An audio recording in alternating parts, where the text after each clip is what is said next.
Boubacar Kamara commits his future to Aston Villa. Ollie Watkins is not for sale, and Aston Villa launch a bid for one of Europe's top young defenders. This is your Transfer Talk Rumour Roundup.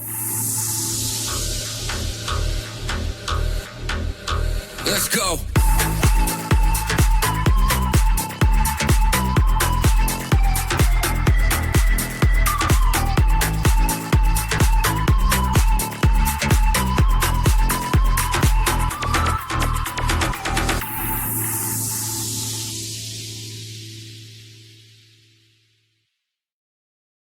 Hello and welcome to the Villa Park podcast. It's me, Rich, and I'm back with your Transfer Talk Rumour Roundup show. Make sure you smash the like button and hit that subscribe button. We are marching on to 6,000 subscribers. We want to hit that number before the season starts. So make sure you like, make sure you subscribe, and get your comments in, your thoughts on the latest news surrounding Aston Villa Football Club. As the players jet off on their US tour, Aston Villa supporters got some fantastic news today as the players jetted off.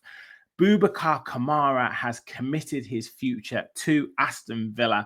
It was put out there on social media that he was about to sign his contract. I think it was John Percy put an article in the Telegraph, but then Jaydee Canvot swooped in at the back post. It's usually Percy at the back post, but Jaydee Canvot this time ghosting in at the far post with the news that he'd actually signed his contract. And then about half an hour to an hour later, it was confirmed on the Aston Villa website, a 5-year deal, a 5-year extension, up until 2030.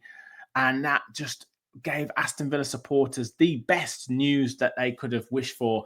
I think it's potentially up there with the best signings of the season. We have worried about this over the course of the pre-season. We knew that the contract was coming to an end next year, I believe, and it was make or break. Do we cash in now? Do we look to sort of make some money on him now, or does he run his contract down, or does he wait and see if we qualify for the Champions League next season? But we've put an offer in front of him and he's taken it. And that is great news. It protects the asset if we do decide to sell, or if he decides to move on.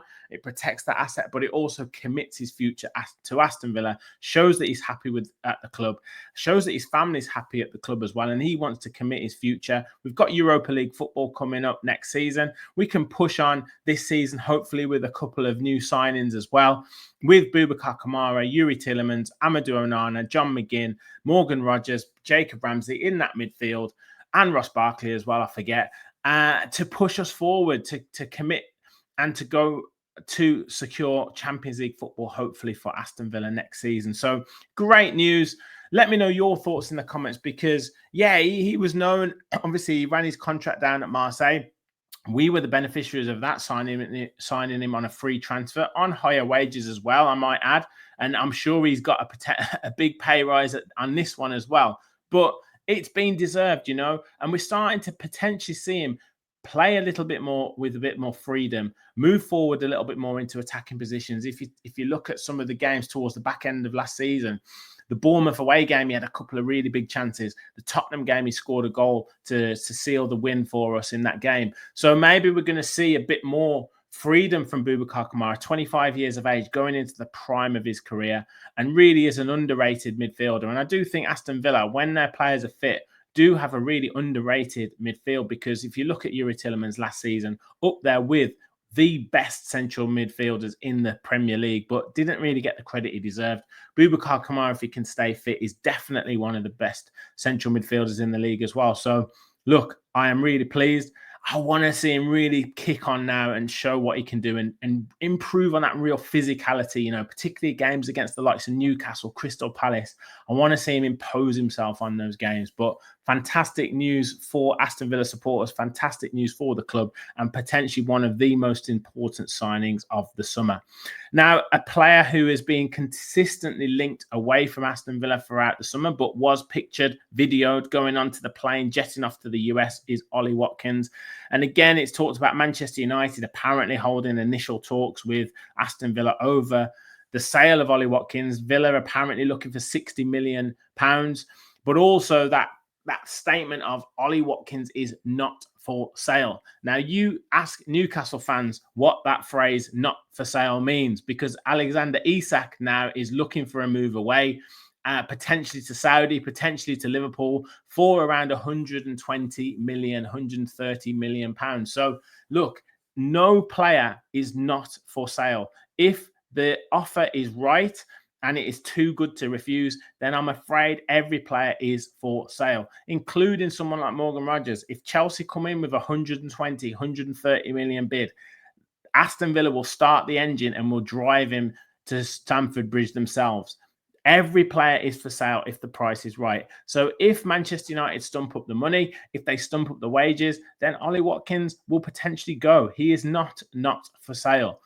However, do I think he will go? No, I don't think he will go. I think it's a bit too late in the window. They have to move players on as well. Are they going to be able to move those players on in time to sign someone like Ollie Watkins when it's a big signing? I don't think so. When they put a lot into the Mbeumo deal. They got Cunha done quite quickly, but are they going to be able to do this? And then the talk of another goalkeeper, Emi Martinez, shifting at Andre Onana. Are they going to be able to do all that in time? I don't know. But could it be done with a Garnacho swap deal? Still talking about Garnacho, apparently interested in coming to Aston Villa, although apparently he would prefer a Champions League club. Wouldn't we all? But could you see that happening? Ollie Watkins moving on and Alexander Garnacho coming in? I don't know. Alejandro Garnacho, sorry, coming in. I don't know. I don't think that happens. I think Ollie Watkins is here to stay with Aston Villa, and I don't see him moving on. The wages issue, is it as bad as being made out? I don't know. Boubacar Kamara signed a long-term deal. Luca Dean is in talks about signing a longer-term deal. Will that mean a slight wage drop for Luca Dean? Potentially, but even so, he's on a high wage already, so he's not going to cut his wages down too much. So I don't know if it's as bad as what everyone's saying. You know, the turnover that we produced last season in terms of money into the club would have been 22, 3, 4, 5 times higher than we did the season before. So I think in terms of that, I don't think we'll be too bad with the wages, but we'll have to wait and see. Could one big player leave? I don't see Ollie Watkins, it being him. And also to replace the goals. Yes, he gets criticised, but I keep saying it. 5 seasons in a row, more than double figures of goals, Premier League proven. Are you going to find another striker that can do that? People talk about Nicholas Jackson coming in with the connections with Unai Emery. I still can't see that happening. But look, who knows? There's still a long way to go in the window. Now, it has been said that Aston Villa have agreed personal terms, but have had an initial bid rejected for highly rated Toulouse defender Jaydee Canvot. Now, we talked about him a couple of weeks ago when it was first announced that Aston Villa were interested in him. 18 years of age, extremely highly rated, played 18 times for Toulouse since 2024, has been capped at France level from under 16 through to under 20s, and is big, powerful, strong, really highly rated young player. Maybe a bit rough around the edges, but is the perfect player that Unai Emery likes to mould. Young, has first team experience, and can potentially come into a side and learn and develop. And that's what Unai Emery really does love. If we take a look at his SofaScore stats, now looking at this, operates down that right-hand side. So again, cover potentially for Ezri Konsa. Can play at right back as well. Starts 12 games, 18 appearances. Didn't score any goals. Didn't make any assists. Did create a big chance, but accuracy of passes, not too bad at all. 87%, 90% in his own half, 81% in the opposition half, 45% in terms of long ball accuracy. Part of 2 clean sheets, 2.8 ball recoveries, 2.9 clearances, and only dribble past 0.3 times. And duels won, 49% ground duels won, 53% aerial duels won.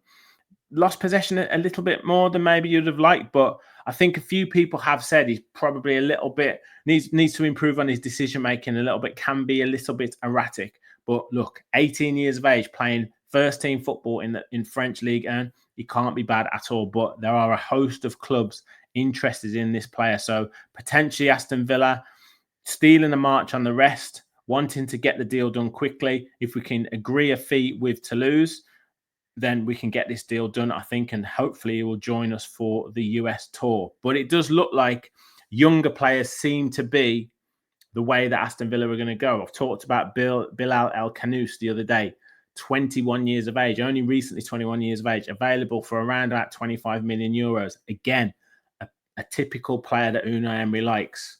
First team football, played in the Premier League, creative, can mold him into a system, can really develop him, much like what he did with Morgan Rogers. So that signing does actually excite me. And Canvot, I think, could be a really good player. If you sprinkle that with a little bit of experience as well within the side, I think that's the makings of a couple of good signings. Get a right back in as well, and I think we're decent. And things looking a lot more positive. Now, player departing potentially, Emiliano Buendia. Leeds apparently very, very interested, along with Gustavo, what's his name? The lad from Coventry. They're very interested in him. Gustavo Hamer, who's a good player as well. Good player for kind of that Premier League level, sort of lower Premier League level. So between Buendia and Hamer, apparently Buendia, the deal of what he's asking for, what Villa are asking for, isn't quite matching. But I think potentially could be done.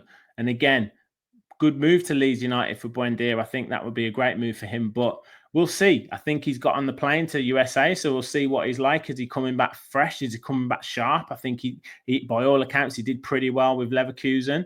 So who knows? But I do think his future lies away from Aston Villa and potentially looking to freshen up the squad with younger faces. And, you know, if El Khanous comes in as that sort of player in a similar mold, then I think you see Buendia go.